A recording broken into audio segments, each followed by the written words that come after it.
Wall Street veteran Bernard Madoff has been arrested and charged with running a $50 billion Ponzi scheme. Congress wants to know what caused the Enron meltdown. Now, while the collective rage currently is focused on WorldCom, Tyco CEO Dennis Kozlowski was convicted of looting hundreds of millions of dollars. This is one of the biggest fraud cases ever. Their president's a crook. Well, I'm not a crook. Find out more on this week's episode of White Collars, Red Hands. Narcos, Ozark, Breaking Bad. All of these award-winning television shows have the same central theme: drugs. Although drugs are sensationalized in television shows, movies, and music, it's an epidemic that most fight daily. We all know drugs are bad. Hell, America has been fighting a war on drugs since Nixon. But we're not going to get into all that today. But although drugs have so many cons, there is money to be made in the selling and trading. Lots of money, in fact. Today, we look at the story of Zhenli Yigan, the Chinese immigrant who found solace in Mexico and became one of the biggest drug manufacturers of all time. How did he do it? Find out on this week's episode of White Collars, Red Hands. To be fair, I think since Congress technically didn't declare a war on drugs, it's just a conflict. So yeah, fair. We've been having a conflict on drugs. I think technically, yeah, it's the drug conflict that caused all of our perpetuating of racism. Anyway, well, on that note, welcome back to White Collars, Red Hands. I am Kishan. And I'm Nina. And today we are going to talk about Zhenli Yigan. It's not all about drugs. He did do some white collar crime as well. Oh, really? So, I thought I slipped and fell into a drug podcast there for a second. So unfortunately, Kashan and I both have what's the word I want to use? Been in populations that the one specific drug we're going to talk a lot about today is used, and that is, guess, Kashan. What drug do you think I'm going to be talking about? Well, let's see. We're both white people from white trash backgrounds, so I'm going to go ahead and say that it's probably meth. You got it! Oh, man. I win. Good job. Yeah, no, we're going to be talking a lot about meth today. Don't do it. So methamphetamines have been an issue not only in the United States, but worldwide for years. Earlier this year, Interpol put out that over 51 tons of methamphetamine has been seized in 2025, along with almost 300 million pills, that contain meth. So a lot of meth being carted around everywhere. I don't know what these pills are, to be honest with you. Looks like primarily meth when I was looking at the meth map. The meth map? There's a meth map. Primarily, it looks like North America and Australia really struggle with it. There is some use in Asia. It's not the big one in Europe, though. The Europeans are not. They're not really into meth, according to the chart. So, by the way, is the meth map the thing in Dora's backpack after they visited Kingman, Arizona? I think that is. I think that is exactly what's in her backpack. Along with the pipe. She stuffed it in her boots. Oh, actually, no. I don't think they're actual boots. I think the boots is the monkey. I'm about to say Boots is a monkey that wears boots, but if they're smuggling it across the border, she might have stuffed it in her boots. The pipe in his boots. Yeah. Don't look in Boots' boots. All right. So it's estimated that in North America, 35 million people are meth users. That's a lot. All right. I actually kind of thought it was a little bit, it's a staggering number, but I kind of thought it might be a little bit more. There's a lot of reasons for this. A lot of reasons that people use meth. One, that I didn't even list here, Kashan and I both have said we're from small white trash towns. There's not a lot to do. People get bored, and so they turn to drugs. And the thing about meth is meth can be made very easily and relatively cheaply. Just ask my cousin who had a meth lab in the Econo Lodge. And the high from meth, she had a meth lab in the Econo Lodge, and it put her in jail. It's crazy that she went to an Econo Lodge to do it. That feels like more like Motel 6 behavior, but hey, whatever. And, there wasn't a Motel 6 around in my hometown. The high from meth also lasts a long time, and it's highly addictive. For many years, meth was seen as a drug that was primarily used by white people, but unfortunately, it is expanding into other ethnic groups. And although we've been warned about the use of methamphetamine, it doesn't stop people from using it and it being a billion-dollar industry. And that is what is going to take us south of the border to Mexico. Before we go south of the border to Mexico, we first need to go to China.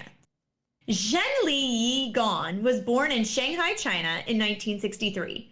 Yigan, a skilled businessman, immigrated to Mexico in 1999 and originally started selling textiles.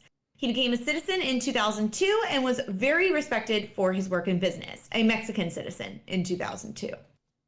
Gon founded several companies, but his most successful was Unimed Farm Chem Mexico.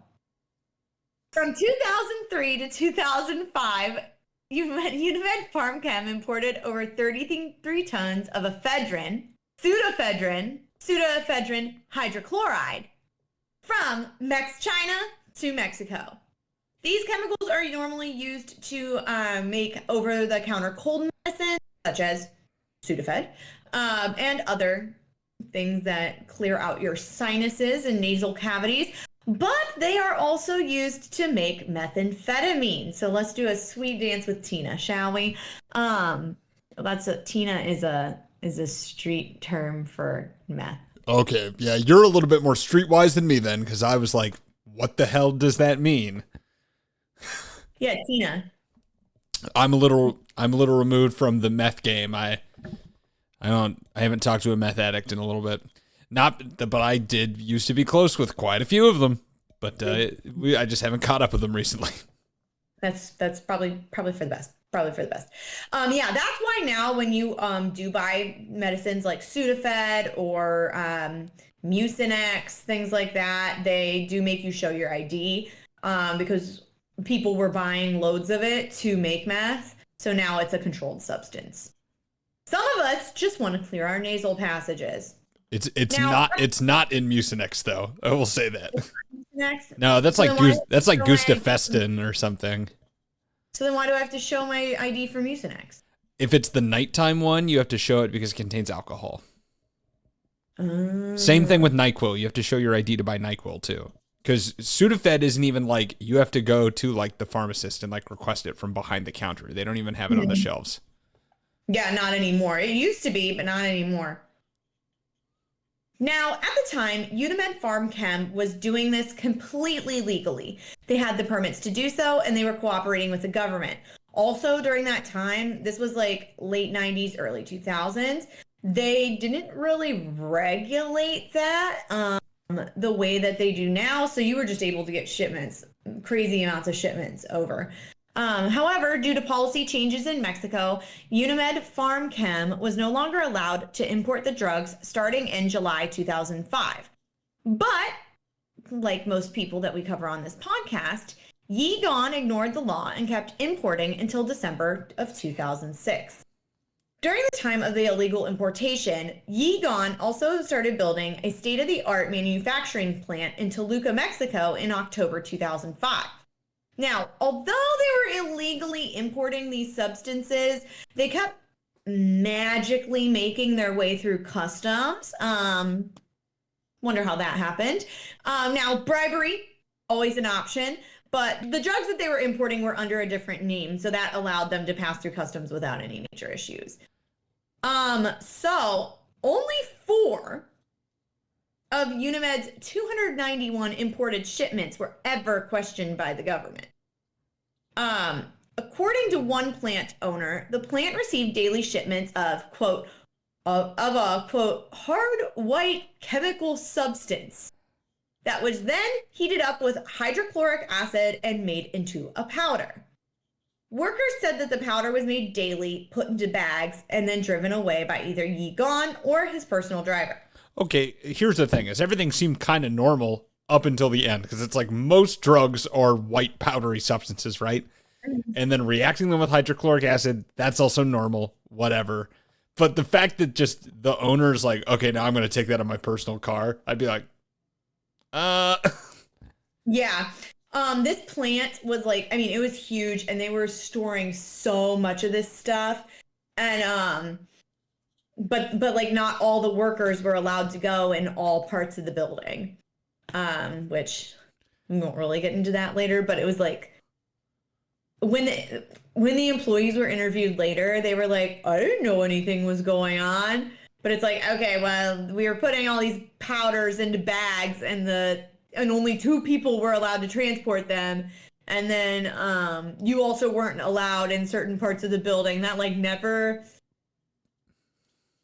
made you question anything? What can I say? I respect a no girls allowed sign. It's the same reason I wasn't allowed in my brother's room when I was a kid. Now, around this time, the U.S. really started cracking down on methamphetamine, and they started realizing that more methamphetamine was crossing the border into the United States from Mexico, and they wanted to put a stop to it. The U.S. started limiting their imports of drugs to make meth, while it seemed that Mexico was getting more and more shipments. This is why, in 2007, the U.S. filed an indictment against Yi Gon for the shipments of aiding and transportation of methamphetamine into the United States. Although the Border Control was said to have tested the shipments, they would not release the findings to the United States. So they were bringing these shipments over to the U.S. They were like, yeah, we're checking them, they're cleared. But then Mexico would never give the U.S. their findings.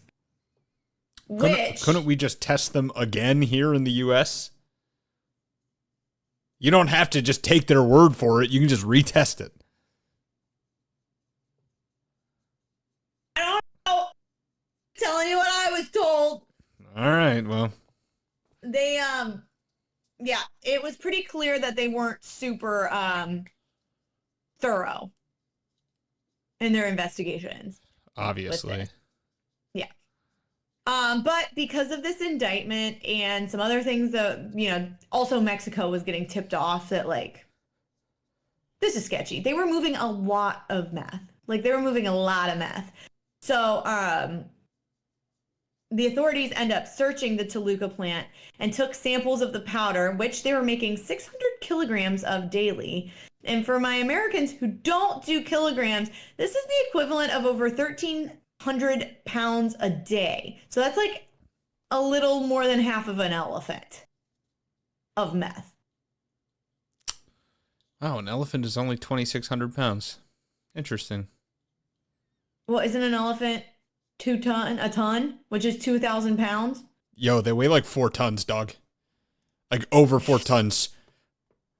I thought you looked up how much it weighed. You just assumed an elephant weighed a ton? Why would you think that? The average weight is between like almost 10,000 pounds, so 5 tons, and 13,500 pounds, well over 6 tons. Okay. I thought they weighed 2,000 pounds. I just like how you just made up a fact in your head, and you were like, yep, that's it. I casually, like Nina just walks around casually, like, at least I know how much an elephant weighs for sure. I'm not kidding you. I really thought I knew that. I thought, like, if you put a gun to my head and asked me how much does an elephant weigh, I would have told you 2,000 pounds. You would have been so, I'm so sorry. This is going to stay in the episode. It has to. Oh, I'm a fucking idiot. For everyone at home, at least you could say you left today learning one thing, and that an elephant weighs far more than a ton. Anyway, it's still a lot of meth. It was a lot of drugs, okay? And when you're this deep into drugs, it isn't out of the question that you may have some interesting connections. And it was claimed that Yi Gon was part of the Sinaloa cartel. However, he does deny this association. Oh, what? He denies an association with the cartel? No way. I know. You'd think he would fess right up to that, but...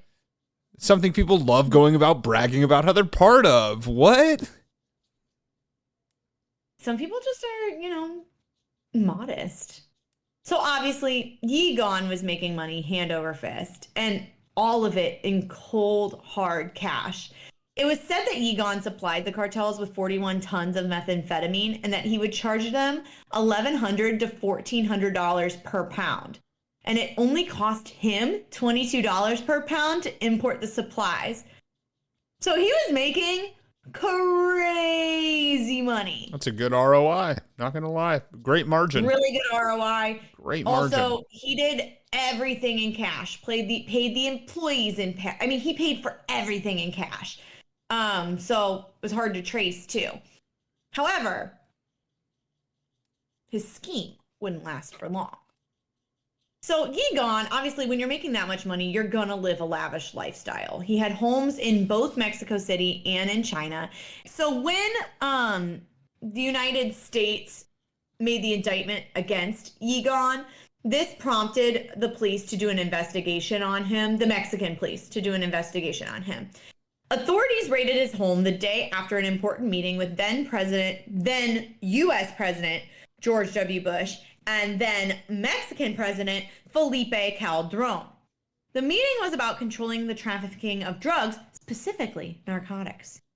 Now, upon searching his home in Mexico City, investigators found over $200 million in US dollars, $200,000 of euros, $17 million in pesos, $113,000 in Hong Kong dollars, and $180 in Canadian dollars. Oh, wow. He was just saving that for when he goes to the Tim Hortons. Yep. He was like, this is my Tim Hortons for the whole trip. Like, just in case. I love me some Tim Hortons. This amount of cash was stored inside his home. It was mainly in his office, outside of the master bedroom, but a lot of the cash was found inside the walls. He hid money everywhere. And when they brought it out, they put it on like a giant pallet and it just looked like a block of money. It was really crazy to see. It was an obscene amount of money, honestly.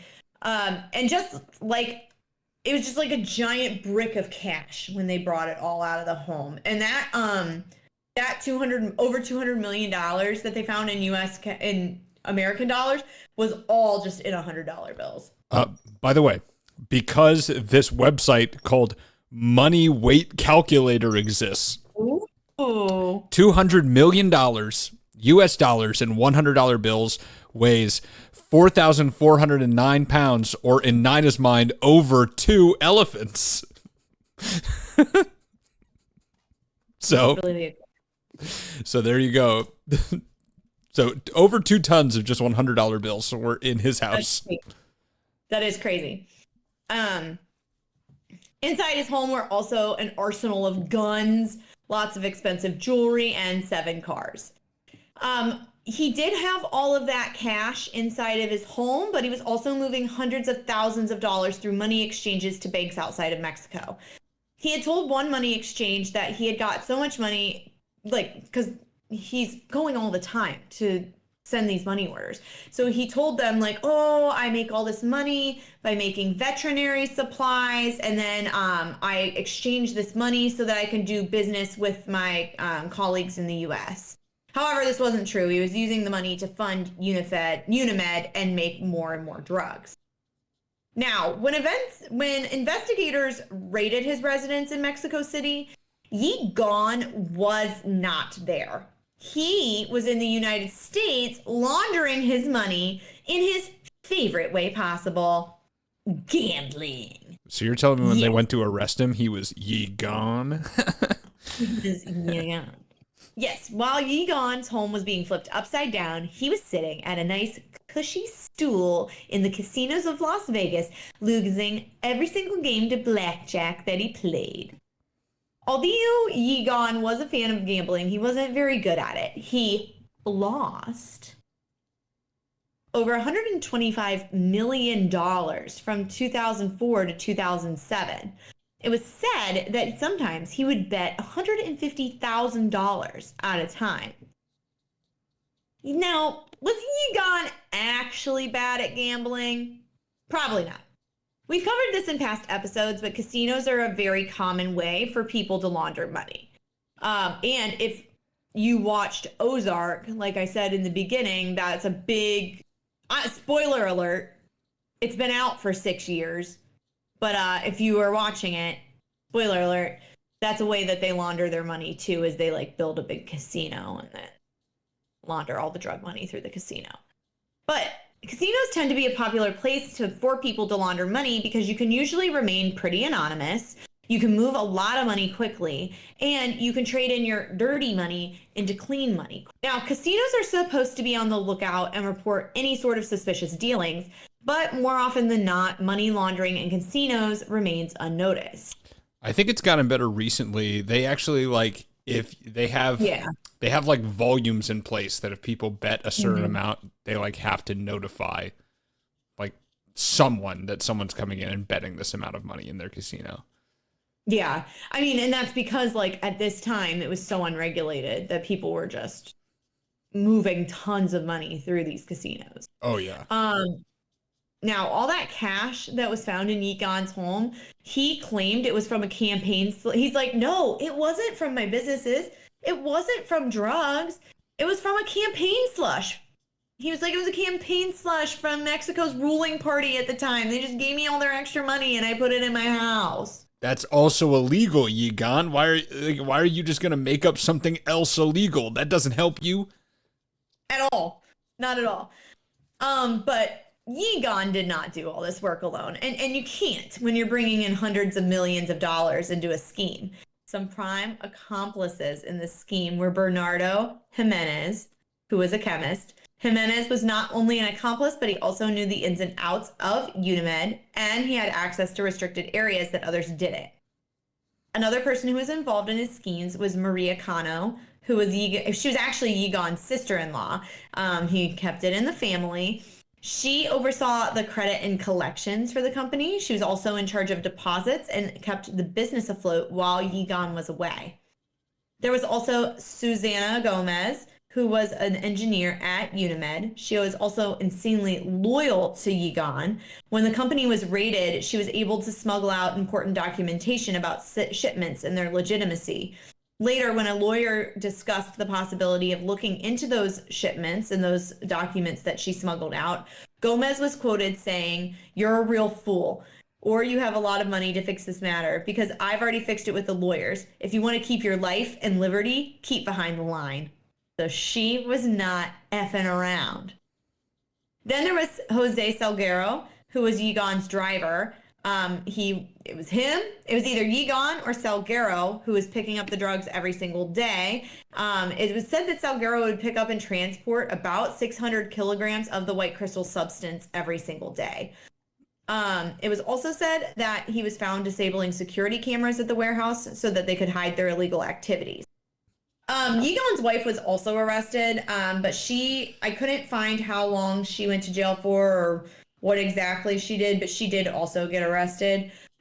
She claimed to not know anything, but Now, the U.S. and Mexico were not the only ones who wanted Yigon behind bars. Many different countries wanted to see him locked up for his trafficking. Now, when Yigon's house was first raided, it was said that he was in Las Vegas, like I said, gambling, but then he was spotted in New York City soon after. They raided his home in March of 2007, but Zhenli Yigon was arrested on July 24th, 2007. So he was able to keep on the low March, April, May, June for about 4 months before he was found. He was arrested at a restaurant in Wheaton, Maryland. So could you imagine just trying to enjoy some crab legs in Maryland and then you get arrested? So although he laundered over $125 million in the U.S. alone, that wasn't what the U.S. hit him with. That is not what they got him in trouble for. As always, we care more about the drugs. And in the United States, Yigon was charged with 1 count of conspiracy to aid and abet the manufacture of more than 500 kilograms of methamphetamine. That's a lot. It's a lot. It's a lot of meth. He was pushing a lot of meth. Yeah, well, that's less than a day's production of meth, to be fair, from what you've quoted. So, yeah. Now Yigon has always claimed that he was not guilty. Okay. He was set to go on trial in the United States in September 2009. However, the judge had other plans. The U.S. ended up dropping their case against Yigon in June of 2009, stating that they didn't have enough evidence. but also one of their key witnesses recanted their statement. Oh, So I guess I'm sure they were. I'm sure they weren't threatened at all. Nothing like that. Nothing like that would have happened, right? Well, why would they have been threatened? I don't know. He's not part of a drug cartel, so I don't know why. Weird. Although his charges were dropped in the United States, Yigon's charges in Mexico were not dropped, and there was a motion to extradite him to Mexico. Yigon fought hard against this, knowing full well that if he went to Mexico, it was going to be very, very bad for him. He also claimed that the charges that were being brought forth were by former employees of Unimed and that these claims were not founded in anything. Also, I guess the U.S. does have a law that if they think you're going to be tortured after you're extradited, that you don't get extradited. So that is kind of what kept him here for a while, was that argument that he would potentially be tortured if he were to go to Mexico. Well, Yigon fought long and hard not to be extradited to Mexico, but he finally found himself back in the country in October of 2016. So he fought it for about 7 years. Well, a little more than 7 years, because he was arrested in 2007, but like his trial was supposed to be in 2009. That's when his charges got dropped. So from the time his charges got dropped to when he got extradited, it was about 7 years. When Yigon was imprisoned in Mexico, he asked to be put in the same prison as his cousin, who is currently serving a 25-year sentence. Now, I could not find the exact sentencing for Yigon, but many sources have said that he also was sentenced to 25 years. I'm guessing that this is a little bit more accurate because Mexico not only got him on drug charges, but also on money laundering. Now, as I said, Yigon had laundered a lot of money through casinos. So there was a casino who did not get off scot-free. He loved this one casino in particular called Sands Casino. He went there very frequently. It's located in Las Vegas. When all of this went down, the casino did turn over, I think it was $43 million. It was between $43 and $47 million to the U.S. government for their unknown aiding in Yigon's crimes. Man, funny enough, that's probably not even that much for a casino, especially one in Vegas. Like, yeah, sure, we'll give you $43 million. Who cares? Well, especially if he had, imagine if he had laundered over $100 million in that casino. He probably laundered more than $43 million in that casino. So that was nothing to them. Zhenli Yigon knew that there was a market in the drug industry and thrived in it. He did not care about the people it could affect or anything like that. He just worried about how it would affect his wallet. Yigon went out of his way to make sure that he bypassed the laws and worked with the corrupt individuals to keep his operation afloat. Although Yigon was eventually apprehended, the entire world is still struggling with drug trafficking and drug addiction, and it's unfortunately not going anywhere anytime soon. If you or someone you know is struggling with drug addiction, call 988 and get the help that you need today. That was the episode. If you liked where that came from and want more, make sure you check us out on social media. You can find us at facebook.com/whitecollarsredhands. You can find us on Twitter at whitecollarspod. You can find us on Instagram at whitecollars_redhands. You can find us on TikTok at, you guessed it, White Collars Red Hands. You can find us on YouTube at White Collars Red Hands. Another free way that you can support us is by leaving a review. You can do that on either Apple Podcasts or Spotify. We love a 5-star review, but we will, take an honest one as well. Another great way that you can support us is by telling a friend. Word of mouth is a great way to spread knowledge about podcasts, and we need all the help we can get. I didn't know what to say there. What? Please, sir, give us some followers. We can. Please, sir, can you? We'll take whatever you have to offer, sir. Yes. If you hear of a white collar crime story and you think that Kashan and I should cover it, be sure to send that over to us. You can do that by DMing us on our socials. You can also do that by messaging us or emailing us on our website. You can go to the website and click email, or you can just email us at whitecollarsredhands@gmail.com.